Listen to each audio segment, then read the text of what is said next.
Welcome back. അപ്പോൾ എല്ലാവർക്കും സുഖമല്ലേ? അപ്പോൾ ഇന്ന് നമ്മൾ ഇപ്പോൾ ട്രെൻഡിങ് ആയിക്കൊണ്ടിരിക്കുന്ന സ്റ്റിക്ക് ഇഡ്ഡലി അല്ലെങ്കിൽ കുൽഫി ഇഡ്ഡലി എന്നൊക്കെ പറയുന്ന ഇഡ്ഡലിയാണ് കേട്ടോ ഉണ്ടാക്കാൻ പോകുന്നത്. ഇത് വളരെ എളുപ്പത്തിൽ ഉണ്ടാക്കിയെടുക്കാൻ പറ്റുന്നതേ ഉള്ളൂ. നമുക്കിത് ഇവിടെ പേപ്പർ ഗ്ലാസ്സിൽ ഉണ്ടാക്കിയെടുക്കാം കേട്ടോ. ഈ ഐസ് ഉണ്ടാക്കുന്ന മൗൾഡ് ഇല്ലാന്നുണ്ടെങ്കിൽ അപ്പം അതുണ്ടെന്നുണ്ടെങ്കിൽ നല്ല പെർഫെക്റ്റ് ആയിട്ട് അതിൻ്റെ ഷേപ്പായിട്ടൊക്കെ കിട്ടും. നമ്മളിവിടെ അതില്ലാത്തതുകൊണ്ടാണ് പേപ്പർ ഗ്ലാസ്സിൽ ഉണ്ടാക്കിയെടുക്കുന്നത്.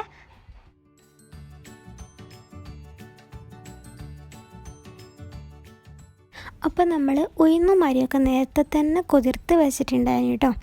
ആദ്യം നമുക്ക് ഉഴുന്ന് അരച്ചെടുക്കാം. ഈ ഒരു ഗ്ലാസ്സിന് ഒരു ഗ്ലാസ് ഉഴുന്നും 2 ഗ്ലാസ് പച്ചരിയുമാണ് കേട്ടോ എടുത്തിട്ടുള്ളത്.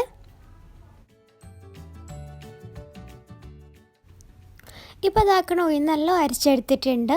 ഇനി നമുക്ക് നമ്മുടെ അരി ഒന്ന് അരച്ചെടുക്കാം. അരി അരക്കുന്നതിൻ്റെ കൂടെ തന്നെ നമ്മൾ 2 ടേബിൾ സ്പൂൺ ചോറും കൂടെ ചേർക്കുന്നുണ്ട് കേട്ടോ.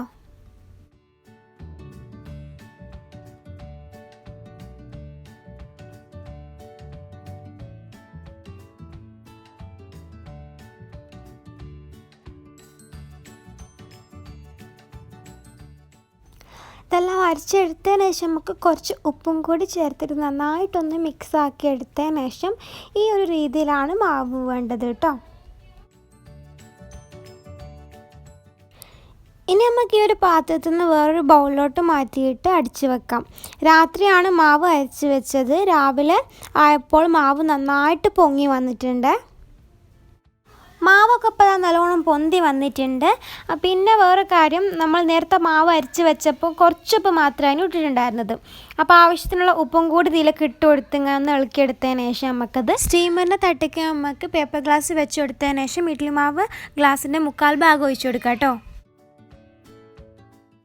ഇനി നമുക്ക് ഓരോ ഗ്ലാസ്സിലേക്കും നമുക്ക് ഐസ്ക്രീം സ്റ്റിക്കില്ലേ അത് വെച്ച് കൊടുത്തതിന് ശേഷം നമുക്ക് നമ്മുടെ സ്റ്റീമറിലുള്ള വെള്ളം തിളച്ച് വന്നതിന് ശേഷം നമുക്ക് സ്റ്റീമറിൻ്റെ തട്ട് ഇതങ്ങ് ഇറക്കി വെച്ച് കൊടുക്കാം. എന്നിട്ട് 15 മിനിറ്റ് വരെ നമുക്കിതൊന്ന് അടിച്ച് വെക്കാം.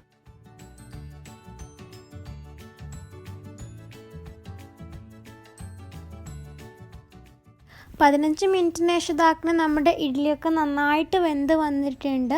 ഇനി നമുക്കിത് ഫ്ലെയിം ഓഫ് ആക്കിയതിന് ശേഷം നമുക്ക് ഈ ഒരു പേപ്പർ ഗ്ലാസ് കൈ കൊണ്ട് തന്നെ കീറിയെടുക്കാം.